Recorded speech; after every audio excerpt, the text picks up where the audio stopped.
رحمت للعالمین صلی اللہ علیہ وسلم اور اہل مکہ۔ آفتاب ہدایت، امام الانبیاء، حبیب کبریا، حضرت محمد مصطفیٰ صلی اللہ علیہ وسلم جب دنیا میں تشریف لاتے ہیں تو صورتحال یہ تھی کہ ولادت مبارکہ سے پہلے ہی والد بزرگوار حضرت عبداللہ بن عبد المطلب کا انتقال ہو چکا تھا، یعنی نبی کریم صلی اللہ علیہ وسلم کی پیدائش سے پہلے ہی آپ کے والد کا انتقال ہو گیا تھا۔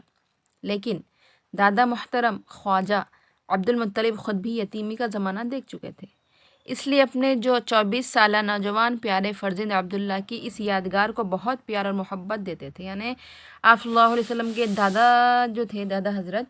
یہ بھی یتیمی کا دور دیکھ چکے تھے، اس وجہ سے آپ صلی اللہ علیہ وسلم کو بہت محبت اور پیار سے رکھا تھا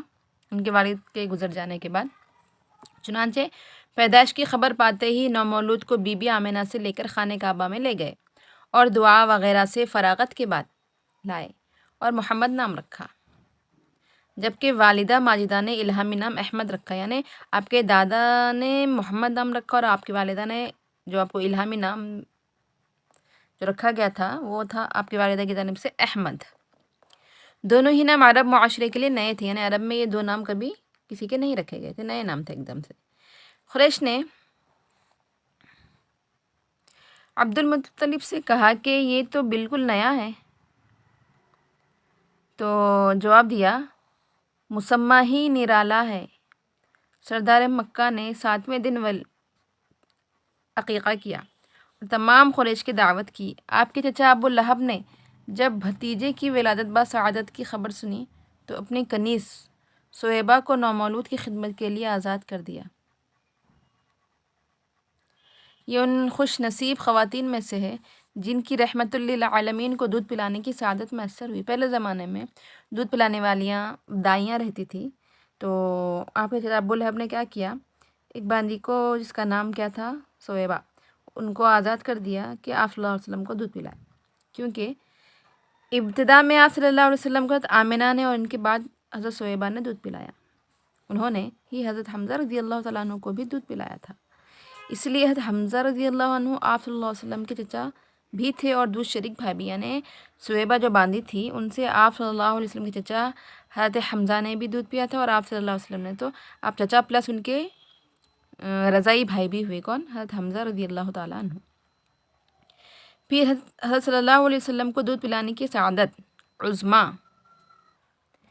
حضرت حلیمہ سعدیہ کے حصے میں آئی، یعنی بی بی آمنہ نے دودھ پلایا، سویبہ نے چند عرصہ دودھ پلایا، اس کے بعد پھر یہ سعادت کس کو نصیب ہوئی؟ یہ سعادت حضرت حلیمہ رضی اللہ تعالیٰ عنہ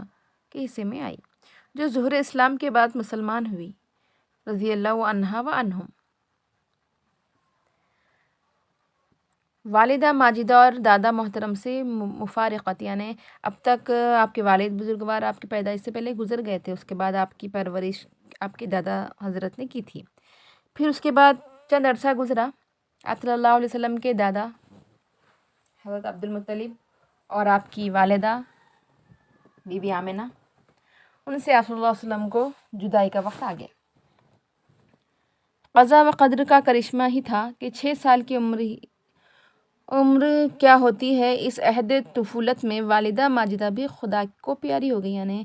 نبی کریم صلی اللہ علیہ وسلم جب 6 برس کے ہوئے تو آپ کی والدہ بھی اللہ تعالیٰ کو پیاری ہو گئی، لیکن دادا محترم کا مشفقانہ سایہ بھی باقی تھا۔ تربیت و پرورش کی ذمہ داری بھی دادا محترم فرما رہے تھے۔ ابھی ماں کا غم غلط بھی نہ ہوا تھا کہ دادا بھی داغ مفارقت دے کر خدا کو پیارے ہو گئے۔ اب تربیت و پرورش کا بار چچا محترم ابو طالب نے بڑی خوشی اسلوبی اور انتہائی شفقت و محبت کے ساتھ اٹھایا، یعنی آپ کے 6 برس کی عمر میں والدہ محترمہ گزر گئی، 8 برس کی عمر میں دادا محترم گزر گئے، پھر یہ تمام ذمہ داری آپ کے چچا ابو طالب کے حصے میں آئی، اور ابو طالب نے بڑی خوش اسلوبی سے محبت و شفقت کے ساتھ اس ذمہ داری کو قبول کیا اور ماں باپ یا دادا کے غم کو غلط فرمانے میں مکمل تعاون دیا۔ لیکن خداوند قدوس اپنے محبوب کو اس طریقے کے واقعات و حوادثات سے اشارہ دینا چاہتا تھا کہ اصل مربی اور رب وہ ذات ہے جو حی لا یموت، اور آپ صلی اللہ علیہ وسلم کو ظاہری مربیوں کی تربیت اور پرورش سے بے نیاز فرما دیا، پھر ایسی پرورش ہوئی کہ ساری دنیا بھی مل کر نہ کر سکے۔ لہٰذا عجیب شان والا بچہ ہے اور نرالے اوصاف سے متصف ہے کہ نہ کھیل ہے، نہ کود، نہ بچوں سے ضد ہے، اور نہ بیہودہ حرکتیں، نہ لڑائی ہے، نہ جھگڑا، بلکہ ایسے اوصاف ہیں جو بڑوں بڑوں میں ناپید ہیں۔ یعنی نبی کریم صلی اللہ علیہ وسلم جب چھوٹے تھے تو عام بچوں کی طرح نہیں تھے، جیسے کہ عام بچے بیہودہ حرکتیں کرتے ہیں، لڑائی کرتے ہیں، ضد کرتے ہیں، جو بھی ان کے بچوں کے اوصاف ہوتے ہیں ویسے نہیں تھے، بلکہ آپ صلی اللہ علیہ وسلم کے بہت ہی نرالے اوصاف تھے۔ کیا تھے؟ جو بڑوں بڑوں میں نہیں ہوتے، اتنے اچھے اوصاف تھے آپ کے۔ ہمیشہ سچ بولنا، اور سچ کو فطرت ثانیہ بنا لیا کہ عرب صادق کا لقب دینے پر مجبور ہو گئے۔ یعنی آپ صلی اللہ علیہ وسلم ہمیشہ سچ بولتے تھے، اور آپ کے اندر اتنی سچائی بھری ہوئی تھی کہ آپ کی سچائی کی وجہ سے عرب کے لوگ آپ کا لقب صادق دے دیا۔ حالانکہ اس دور جاہلیت میں خلاف واقعہ اور جھوٹ کو ایک کمال تصور کیا جاتا تھا، اسی طرح امانت و دیانت آپ صلی اللہ علیہ وسلم میں اس قدر پائی جاتی تھی کہ عبداللہ کے اس در یتیم اور آمنہ کے لعل کو قریش امین سے یاد کرتے تھے کہ اس شر و فتن کے دور میں بچوں کو چھوڑیے، بڑوں میں بھی شاذ و نادر ہی امانت و دیانت پائی جاتی ہے، یعنی بڑوں میں بھی اتنی امانت نہیں پائی جاتی جتنا کہ آپ صلی اللہ علیہ وسلم کے اندر امانت اور دیانت تھی، کہ جس کی وجہ سے قریش کے نزدیک آپ امین کا لقب پا گئے، صادق کا لقب پا گئے۔ یہ تھے ہمارے نرالے نبی صلی اللہ علیہ وسلم کی شان۔ ہمارے جان اور مال آپ پر قربان۔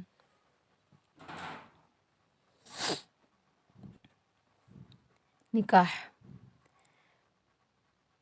یہ تو ہو گیا آپ کی بچپن میں پرورش کا مختصر سا واقعہ۔ اب آپ کے نکاح کے بارے میں کہ بچپن سے جوانی تک آپ صلی اللہ علیہ وسلم کے اخلاق حسنہ اور عبادات مبارکہ سے قریب قریب تمام قریش متاثر تھے۔ اسی لیے تمام مکہ میں آپ صلی اللہ علیہ وسلم کو پیار و محبت، شفقت اور الفت خوب ملی، اور ہر طرف آپ صلی اللہ علیہ وسلم کے بلند کردار، اچھے اخلاق اور پاکیزہ عادات و صفات کا چرچا تھا۔ شدہ یہ خبریں ایک پاک باز اور خوش بخت خاتون حضرت خدیجہ بنت خویلد کو بھی پہنچی، اور یہ خاتون پہلے سے 2 شوہروں کے ساتھ رہ چکی تھی رضی اللہ عنہا، صاحب اولاد تھیں، ساتھ ہی صاحب ثروت و دولت بھی۔ لہٰذا اس خاتون نے آپ کو اپنا مال لے کر ملک شام تجارت کے لیے بھیجا، اور اپنے غلام میسرہ کو ساتھ میں لگایا۔ پورے سفر میں اس غلام نے آپ کے اعلیٰ اخلاق اور بلند کردار و عادات کا خوب مشاہدہ کیا، اور تجارت میں بھی خوب نفع حاصل ہوا۔ یعنی جب حضرت خدیجہ رضی اللہ تعالیٰ عنہ کو آپ صلی اللہ علیہ وسلم کے بارے میں پتہ چلا، آپ کے اخلاق کے ہر جگہ قریش میں چرچا تھے، آپ کے مانت کے بارے میں، تو آپ کے خدیجہ رضی اللہ تعالیٰ عنہ جو تھیں وہ خاتون جو تھی بیوہ تھیں، اور پہلے سے آپ کی 2 شادی ہو چکی تھی، اور صاحب ثروت بھی تھی، یعنی اچھی خاصی مالدار خاتون تھی اس وقت کی۔ تو ان کے غلام تھے میسرہ، ان کے غلام کے ساتھ نبی کریم صلی اللہ علیہ وسلم تجارت کے سفر پر گئے، اور آپ کے اخلاق کا مشاہدہ کیا۔ آپ صلی اللہ علیہ وسلم نے بہت اچھے اخلاق اور کردار اور عادت کے مالک تھے، انہوں نے اس چیز کا مشاہدہ کیا، اور پھر آپ کے ساتھ تجارت کرنے میں بہت سارا نفع بھی حاصل ہوا۔ پھر واپسی پر غلام میسرہ نے خدیجۃ الکبریٰ رضی اللہ تعالیٰ عنہ سے حالات سفر بیان کیے، تو آپ کے اخلاق و کردار، عادات، اوصاف بیان کرتے کرتے تھکتے نہ تھے، جس کا خدیجہ رضی اللہ تعالیٰ عنہ کے دل پر عجیب اثر ہوا۔ لہٰذا انہوں نے اپنی خواتین سے مشورہ کر کے آپ کو پیغام نکاح دیا۔ یہ خاتون اگرچہ بیوہ تھیں، لیکن بڑے بڑے سرداروں کے پیغامات ٹھکرا چکی تھیں، یعنی حضرت خدیجہ رضی اللہ تعالیٰ عنہ کو بہت سارے بڑے بڑے لوگوں کے مطلب نکاح کے پیغام آئے تھے، لیکن آپ نے ٹھکرا دیا تھا، اور تمام سے مشورہ کر اپنے نبی کریم صلی اللہ علیہ وسلم سے نکاح کرنے کا سوچا اور نکاح کا پیغام بھیجا، اور آپ کو سنت انبیاء پر عمل کرنا اور امت کو سبق دینا تھا۔ لہٰذا چچا بزرگوار حضرت ابو طالب سے مشورہ کیا اور اشارہ پا کر پیغام قبول فرمایا۔ واضح رہے کہ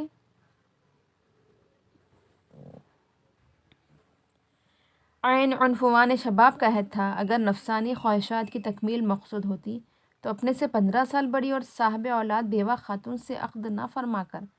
کسی دوشیزہ اور نوجوان خوبصورت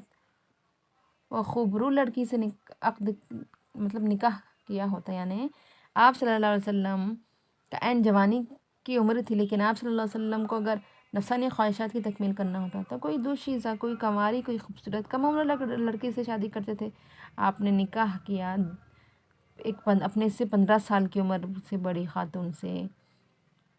اور بیوہ خاتون سے، تاکہ امت کو ایک پیغام ملے۔ البتہ حضرت خدیجہ رضی اللہ تعالیٰ عنہا بھی معزز و شریف خاندان و قبیلے سے تھی، جیسا کہ آپ نجیب الطرفین تھے، یعنی آپ صلی اللہ علیہ وسلم کا ددھیل ننھیال دونوں ہی عرب کے بہترین قبیلے، بہترین قوم اور بہترین شاخ تھے۔ یہی وجہ بھی تھی کہ آپ کا تمام قریش ادب و احترام کرتے تھے، یعنی آپ کا ننھیال اور آپ کا ددھیال بہت اعلیٰ خاندان کے تھے۔ بس آپ کے عقد مسنون میں تمام رؤساء قریش شریک ہوئے اور خطبہ ابو طالب نے پڑھا، اور یہ نکاح نہایت بابرکت ثابت ہوا۔ یعنی حضرت خدیجہ الکبریٰ رضی اللہ تعالی عنہا نے نکاح کا پیغام بھیجا، اور آپ صلی اللہ علیہ وسلم نے حضرت خدیجہ الکبریٰ رضی اللہ تعالی عنہا سے نکاح کیا، امت کو پیغام دینے کے لیے کہ بیوہ سے بھی نکاح کیا جا سکتا ہے، بیوہ کو بھی سہارا دیا جا سکتا ہے۔ اور آپ نے جتنے بھی نکاح کیے سب امت کو پیغام دینے کے لیے کیے۔ آپ نے 11 نکاح کیے کل، لیکن 11 نکاح میں سے صرف ایک ہی نکاح آپ کا کنواری لڑکی سے ہوا، جو حضرت ام عائشہ رضی اللہ تعالیٰ عنہ تھی، اور باقی کے سب طلاق یافتہ تھی یا بیوہ خاتون تھی۔ اور آپ نے جو پہلا نکاح کیا تھا وہ خدیجہ رضی اللہ تعالیٰ عنہ سے، جو عمر میں آپ سے 15 سال کی بڑی تھی، یعنی نکاح کے وقت نبی کریم صلی اللہ علیہ وسلم کی عمر 25 سال تھی، اور خدیجہ الکبریٰ رضی اللہ تعالی عنہ کی عمر 40 سال تھی۔ تو اس بات سے یہ پیغام ملتا ہے کہ اگر کوئی ماں بہنیں چاہے وہ